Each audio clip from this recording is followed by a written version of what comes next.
Para intercambiar información con los usuarios, lo primero que necesitaremos será un formulario. Un formulario me va a permitir colocar una serie de campos y de elementos interactivos que el usuario rellenará, que me enviará y yo actuaré en consecuencia. Por ejemplo, en buscadores servirá para que yo haga una búsqueda y le devuelva datos y, por ejemplo, en páginas de login servirá para que el usuario ponga su nombre y contraseña y pueda entrar o no a un área privada. Dentro de Dreamweaver vamos a tener un apartado de insertar propio de formularios. Dentro de este apartado formularios tendremos primero la etiqueta de formulario para crear formularios, luego tendremos las etiquetas para crear los distintos componentes de un formulario, o sea, campos de texto, campos ocultos, áreas de texto, casillas de verificación y botones de opción, también listas y combos, botones, campos para seleccionar archivos, y además un montón de opciones para hacer validaciones automáticamente utilizando Ajax, utilizando elementos SPRI. O sea, por ejemplo, campos de texto que me validen o checkboxes que me validen o campos de contraseña que me validen. Además de eso, también vamos a tener, voy a marcar un poco más aquí hacia arriba, grupos de opción o grupos de casillas de verificación. O sea, se va a ocupar Dreamweaver directamente de crearme ya los grupos con todos los botones que compartan esa misma propiedad. O sea, me va a simplificar el trabajo. Para empezar a trabajar con un formulario siempre necesitaremos primero, antes de nada, crear ese formulario. Haciendo clic sobre él, me crea el formulario. Esto visualmente lo único que hace es crear una línea roja. Esa línea roja, por cierto, cuando la veamos en el navegador desaparecerá. Lo único que me indica es qué es lo que hay dentro de un determinado formulario. Además va a tener una serie de opciones. Vemos que me crea una etiqueta form, que tiene un identificador, que tiene un nombre y que tiene un método y una acción. Estas cuatro cosas son fundamentales.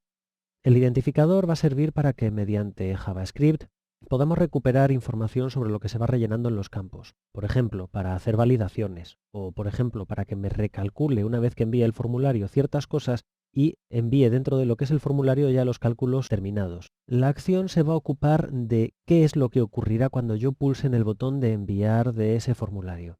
Normalmente es habitual pensar que las acciones que se ejecutan al enviar un formulario se controlan desde el botón que envía. Realmente no, realmente el botón que envía lo único que puede tener es la orden de ejecutar el formulario, pero lo que es la propiedad de ejecución del formulario, lo que va a hacer se controla desde acción dentro de esa etiqueta form. ¿Y esa acción realmente en qué consiste?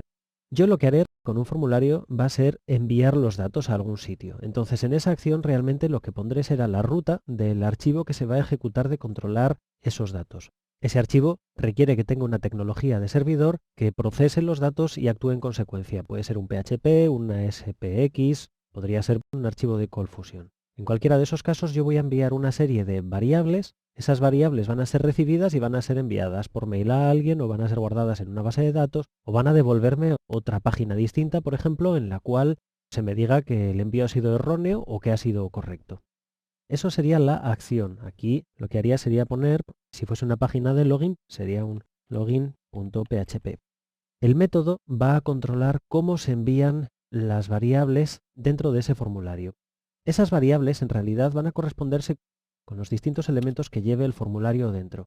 Si, por ejemplo, yo he añadido un campo de texto y ese campo de texto tiene de nombre, acepto directamente. Si yo tengo un campo de texto que tiene de name, nombre, el formulario cuando se envíe enviará una variable que tendrá de nombre este nombre y de contenido lo que se haya escrito dentro de ese campo de texto. Y así con el resto de elementos que vaya añadiendo al formulario. ¿Y cómo se van a enviar? Bueno, pues para eso estaba el método del que estaba hablando antes. Voy a minimizar.